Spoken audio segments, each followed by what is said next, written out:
하나님의 사랑이 이 시간 여러분의 삶을 덮으신 줄로 믿습니다. 그 사랑을 다시 회복하시고 그 사랑에 충만해져서 이 성전을 떠나게 되시기를 축복합니다. 오늘은 아브라함과 계약하시는 하나님, 언약을 지키시기 위해서 약속을 확인하는 계약서를 쓰시는 약속의 하나님에 관한 말씀입니다. 지난주 말씀이 하나님이 방패가 되신다, 보호자가 되신다, 그리고 큰 상급이 되신다. 하나님이 내가 너를 막아줄게. 아브라함아, 너를 지켜줄게. 그리고 큰 상급을 내리고 너의 모든 삶을 보장해줄게. 하나님이 지난주에 약속하셨죠. 우리 하나님이 우리가 못 믿을까봐, 우리가 믿음이 약해지잖아요. 안 보이면 또 의심하는데 계약서를 확실하게 써주시는 그런 계약을 하시는 그런 장면입니다. 우리의 상황을 아시고 또 우리의 변질을 아시고 알아서 다 이렇게 하나하나 해주시는 너무나 좋으신 하나님, 오늘 약속의 하나님을 만나시기를 축복합니다. 아브라함을 부르셔서 계약을 맺으십니다. 같이 한번 말씀을 보겠습니다. 12절과 18절입니다. 시작. 해질 때에 아브라함에게 깊은 잠이 임하고 그 흑암과 두려움이 그에게 18절입니다. 그날에 여호와께서 아브라함과 더불어 언약을 세워 이르시되 내가 이 땅을 애굽 강에서부터 그 큰 강 유브라데까지 내 자손에게 주노니. 언약을 세우죠. 여러분, 하나님이 언약을 세우신다. 하나님과 언약, 하나님과 약속은 뗄 수가 없습니다. 하나님이 말씀이시죠. 말씀, 저희가 받고 있는 이 말씀이 구약, 신약, 약속이라는 뜻을 갖고 있습니다. 말씀이란 뭔가? 말씀은 약속이에요. 구약, 옛날에 하신 약속, 예로부터 오래전에 하신 약속, 언약. 신약, 새롭게 갱신하면서 또 새롭게 다시 맺은 약속. 구약과 신약, 성경 자체의 이름이 약속입니다. 그러니까 말씀이 약속이란 뜻이죠. 그러니까 하나님은 말씀이고 하나님은 약속이세요. 그럼 무엇을 약속하시는가? 무엇을 계약하시는가? 무엇을 약속하십니까? 우리가 구원받을 것을, 우리가 회복될 것을. 어떻게 회복되는가? 태초의 에덴에 영원한, 그리고 생육하고 번성하고 충만하고 또 그렇게 뻗어나가는 그런 아름다운 하나님과 동행하는 삶에 대한 약속이죠. 너희가 죄를 지고 너희가 실패하고 너희가 나를 배신했지만 내가 다시 너를 구원해서 너에게 모든 슬픔을 씻기고 염려를 다, 근심을 다 씻기고 다시 천국 백성으로 내가 회복시킬 거야 라고 하는 이 약속이 성경의 핵심이에요. 그 약속을 믿고 그 약속을 다시 품고 그 약속을 향해 나아가는 여러분 되시기를 축복합니다. 그래서 그 구원과 회복의 약속을 다른 말로 표현하면 사랑이죠. 사랑하겠다는 약속이에요. 우리가 하는 그런 사랑의 언약처럼 내가 너를 영원히 사랑할게. 너가 어찌하든, 너가 마음을 변질시켜서 나를 배신하든, 너가 나를 떠나든 나는 계속 너를 사랑할게. 그리고 우리의 사랑을 회복시켜줄게. 라고 하나님께서 사랑의 언약을 맺어주시는 것입니다. 그 사랑의 약속에 대해서 오늘 공부하려고 하는데요. 약속 여러분 다 너무나 잘 아시고 하고 계신 거지만 제가 그냥 항목별로 정리를 해봤습니다. 첫 번째, 약속에는 시기가 있죠. 우리가 그냥 살다가 계약을 안 하고 살다가 계약을 해야 할 그런 시기를 느끼죠. 이때는 이제 약속을 해야 되겠구나. 어떨 때 약속을 하게 되십니까? 이걸 계속 지속해야 되겠구나. 그렇죠? 이걸 하면 더 좋을 것 같구나. 이걸 꼭 붙잡아야 되겠구나. 그 사람이든 물건이든 어떤 그런 상황이든 뭔가 굉장히 지속하고 싶을 어느 시기가 되면 오늘 성경도 보면 그날 계약해요. 그 날이 되면 이제 딱 계약을 하게 되는 거죠. 두 번째, 약속에는 종류가 있습니다. 중요한 약속만 있지 않고 사실 사소한 약속도 있죠. 부담 없는 약속. 사실 그런 약속이 사실 더 편해요. 지키면 좋고 안 지키면 할 수 없는. 안 지켜도 괜찮고 별로 손해 나지 않고 기분은 좀 상할 수 있지만 넘어갈 수 있고 용서가 되고 또 안 하면 내가 하면 되죠 뭐. 그렇죠? 이렇게 그런 부담 없는 약속도 많이 있습니다. 그런 사소한 약속도 있지만 그러나 생애 몇 번은 적어도 중요한 약속을 해야 하는 그런 순간이 있어요. 정말로 지켜져야 하는, 지키지 않으면 큰일 나는, 재앙이 오는, 내 삶에 위기가 오는 굉장히 중요한 약속을 해야 할 그런 시기가 찾아오죠. 찾아와요. 도망가고 싶은데도 찾아옵니다. 약속이 막 끌어당겨요.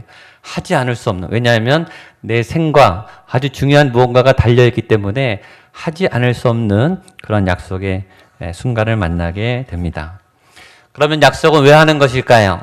여러분, 약속은 왜 하십니까? 무르나 많았죠. 지키려고 하는 거죠. 약속은 지키기 위해서 하는 것입니다. 안 지키려고 하는 사람도 있어요. 사기꾼이죠.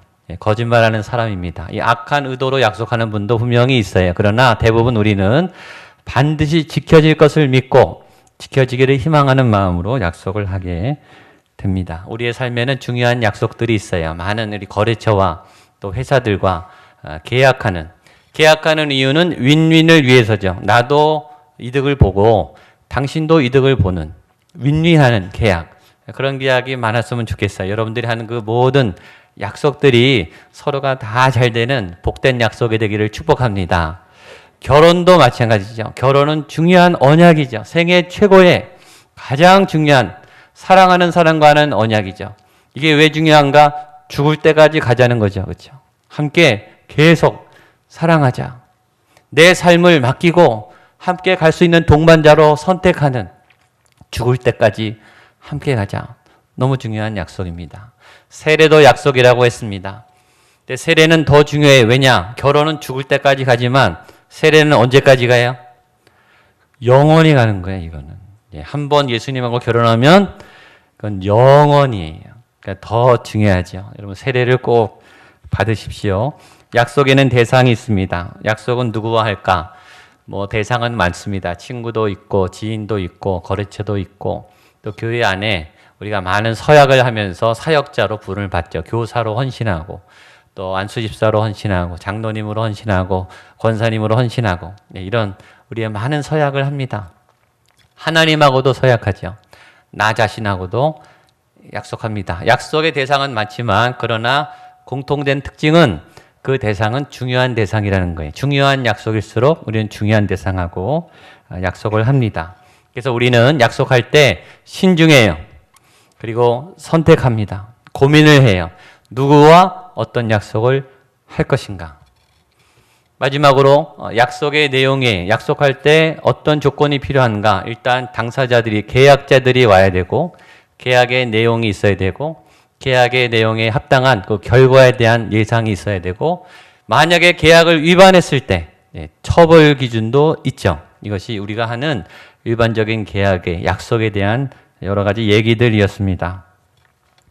그런데 일반 계약이든 교회 안에 있는 믿음의 서약이든 약속이라고 하는, 언약이라고 하는, 계약이라고 하는 것 안에 모두가 깔려있는 공통적인 필수 요소가 있어요. 그것이 뭘까요?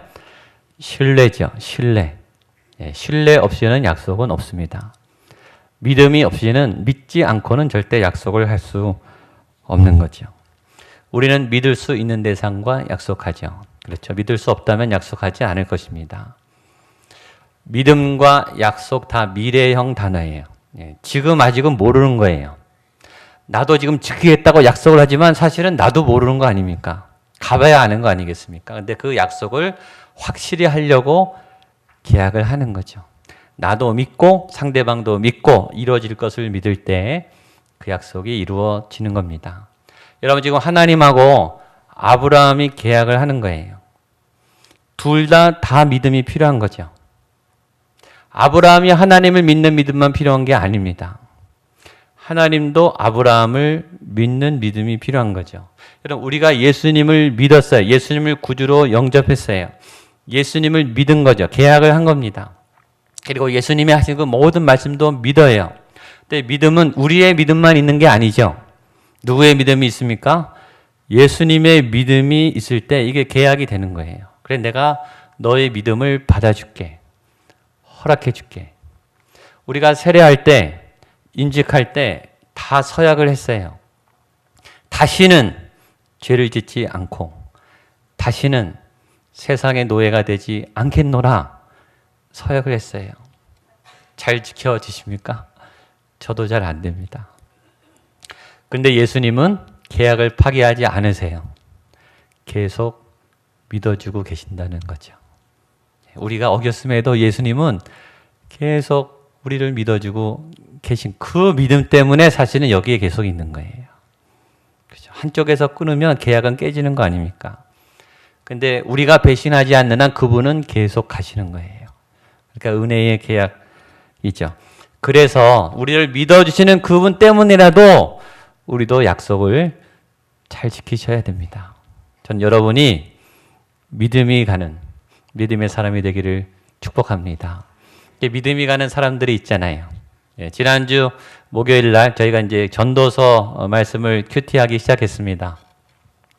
전도서는 솔로몬, 지혜의 왕, 아주 탁월한 하나님이 주신 이 세상에 태어난 사람 중에 제일 똑똑하고 가장 지혜가 많다는 지혜자가 노년에 온 삶을 살고 통치를 다한 마지막에 쓴 정말 탁월한 지혜가 묻어난 읽기만 해도 정말 우리가 똑똑해지고 인생을 꿰는 깊은 통찰이 있는 전도서를 보고 있어요. 얼마나 은혜를 받는지 모릅니다.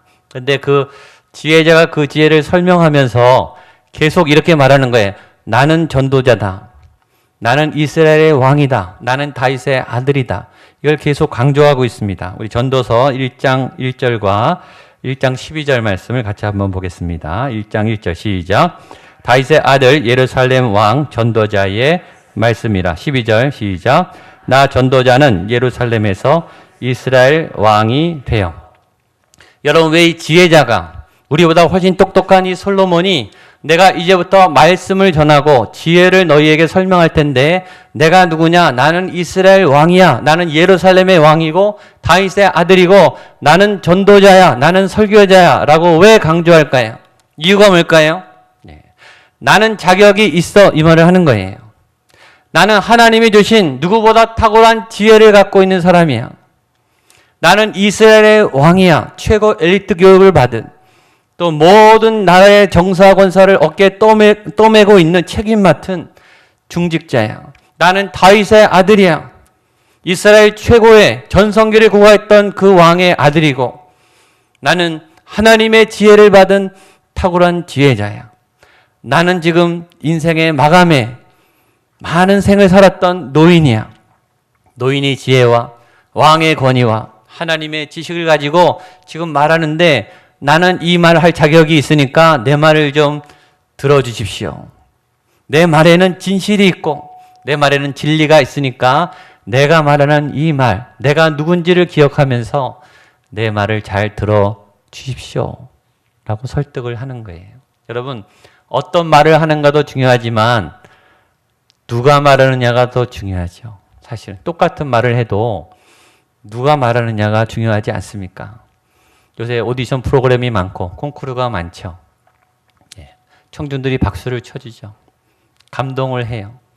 그 사람들의 반응도 중요하지만 이 대상자들은 누구의 말이 중요합니까? 평가위원단의 말이 중요한 거예요. 전문심사위원의 말이 훨씬 권위가 있는 거죠. 그 사람에게 권위가 있기 때문이죠. 현대인들이 가장 좋아한다는 워렌 버핏, 존경하고 또 세계 최대 가부죠. 그 사람하고 점심 먹는 그 식사 비용이 얼마예요? 4억에서 22억이에요. 한 사람하고 한 번 점심을 먹는데 경매를 해요. 하도 사람도 많고 또 경쟁이 치열해서. 근데 그 가격이 4억에서 22억입니다. 물론 그 돈은 다시 이제 사회에 환원합니다. 여러분, 누가 그 많은 돈을 내고 밥을 먹겠습니까? 사람이 바보가 아닌 이상. 그만큼의 가치가 없는데 왜 그 말을 듣겠습니까? 그분이 투자에 대해서 말하는 거 한마디 한마디는 일반 사람들이 말하는 거하고 무게감이 다른 거예요. 이 파워가 다른 거죠. 보통 사람이 좋은 배경하에서 고생을 조금 하고 전혀 하지 않지는 않았겠죠.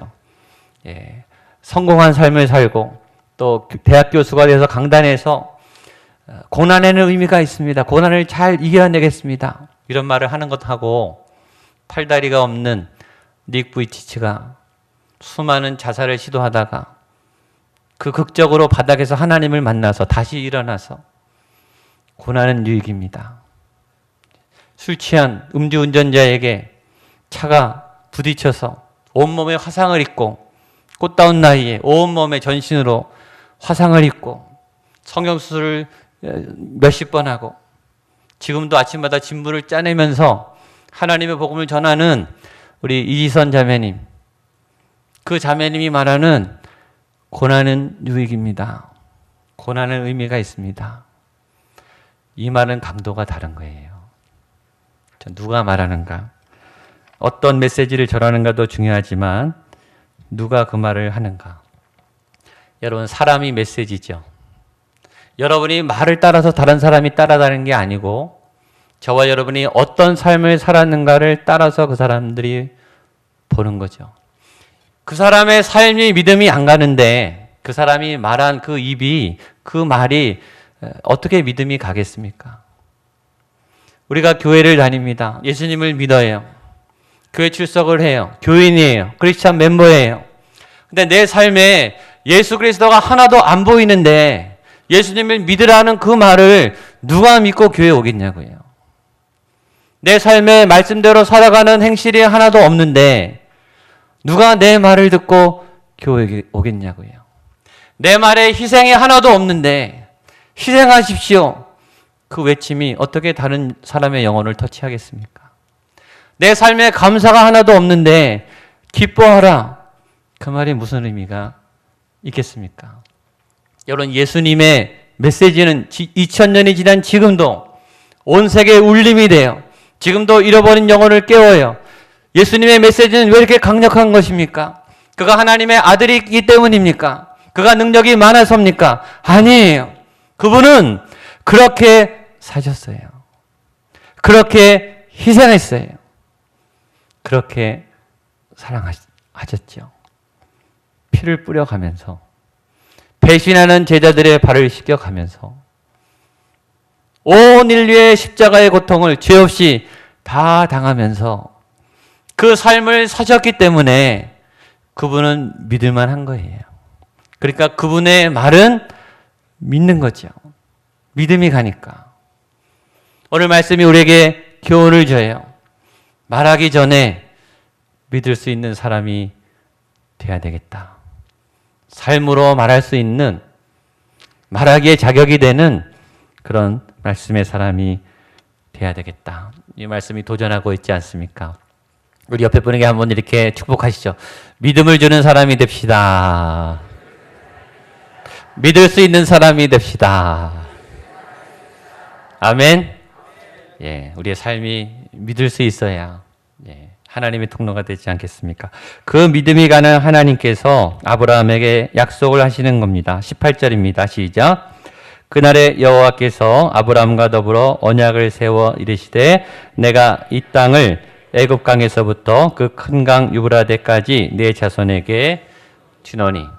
그 믿음이 가는 하나님이 약속을 두 가지를 하신 거예요. 내가 땅을 주겠다. 너의 모든 생업의 터전을 주고 너를 계속 하늘나라 백성으로 자자손손 너의 민족을, 너의 자녀를 이루어 주겠다라고 약속을 하시는 거예요. 그리고 그 다음에 더 놀라운 계획을 말씀하세요. 13절 14절입니다. 시작. 여호와께서 아브라함에게 이르시되 너는 반드시 알라. 내 자손이 이방에서 객이 되어 그들을 섬기겠고 그들은 400년 동안 내 자손을 그들이 섬기는 나라를 내가 징벌을 할지며 그 후에 내 자손이 큰 재물을 이끌고 나오리라. 하나님의 계획을 얘기하세요.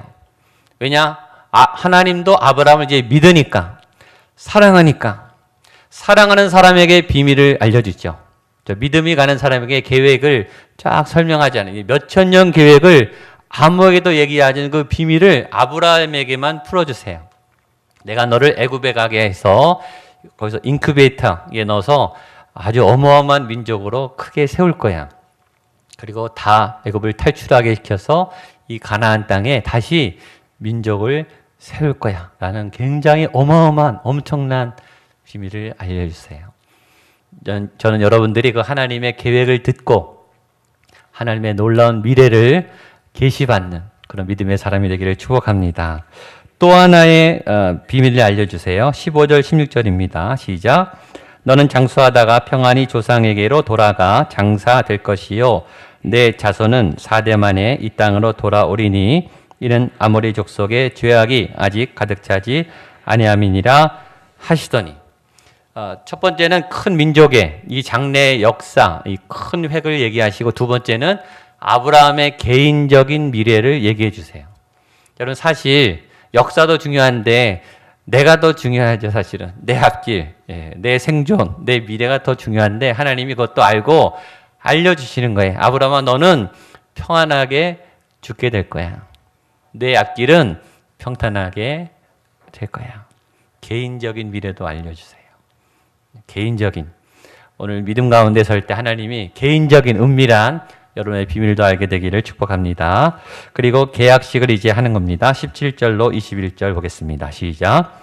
해가 져서 어두울 때에 연기 나는 화로가 보이며 쪼갠 고기 사이로 지나더라. 그날에 여호와께서 아브람과 더불어 언약을 세워 이르시되 내가 이 땅을 애굽 강에서부터 그 금강 유브라데까지 내 자손에게 주노니 곧 겐 족속과 그리스 족속과 헷 족속과 브리스 족속과 르바 족속과 아모리 족속과 가나안 족속과 기르가스 족속과 여부스 족속의 땅이라 하셨더라. 그래서 언약식을 하는데 특이하게 합니다. 여기 보면 횃불이 지나갔다. 17절에 뒤에 보면 타는 횃불이 쪼갠 고기 사이로 지나더라.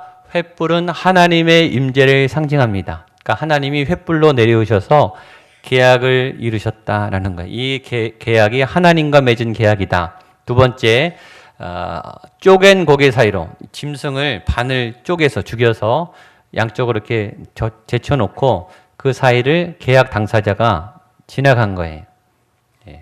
왜 고기를 쪼개서, 살아있는 고기를 반으로 쪼개서 갈라놓고 그 사이를 지나갔을까요?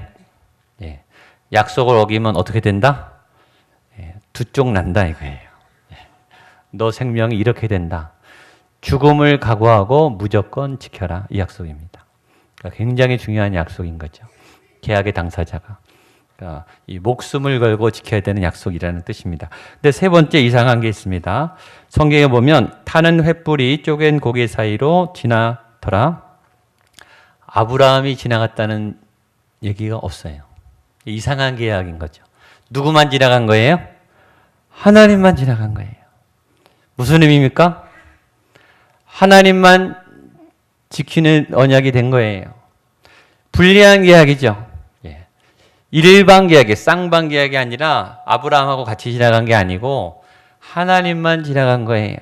그 말은 뭐냐면 너가 지키든 안 지키든 나는 무조건 지킬게. 일반 계약. 바보 같은 계약이죠. 손해나는 계약. 누가 이런 바보 같은 계약을 합니까? 사랑하는 사람이 하죠. 부모님이 하죠. 자녀들에 대해서 너가 아무리 망나니 짓을 해도 나는 네 부모가 되어줄게. 배신해도 속썩여도 계속 바보처럼 사랑하죠. 그건 사랑이 아니면 할 수 없는 계약입니다. 바보 같은 계약, 어떤 면에서 은혜의 계약이죠. 예수님이 이미 2000년 전에 이 계약을 해버렸어요. 여러분, 우리도 없는데 그냥 미리 하신 거예요.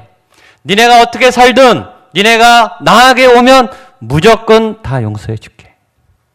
다 씻어 줄게. 다 없었던 걸로 해줄게. 십자가만 믿어. 니네가 감당해야 될 그 모든 짐은 내가 다 손해볼게. 내가 당할게. 그게 십자가의 언약입니다. 이것이 횃불 언약이에요. 그만큼 사랑하시기 때문이죠. 오늘 하나님이 오늘 이 사랑의 메시지를 전하는 거예요. 그러면 나는 마음대로 해야 되겠다. 그거 아니죠. 그래서 더 약속을 잘 지켜야 되겠다. 왜 하나님이 계약식을 하면서까지 이 언약을 하시는가? 반드시 내가 너에게 땅을 주고 너를 약속의 자녀로 하늘나라 백성으로 삼을 거야. 짐은 내가 잘 질 테니까, 손해는 내가 다 볼 테니까 너는 나만 믿고 따라와. 이 놀라운 은혜의 언약을 붙잡으시고 언약의 백성으로 살아가시는 저와 여러분 될 수 있기를 주님의 이름으로 축복합니다. 아멘.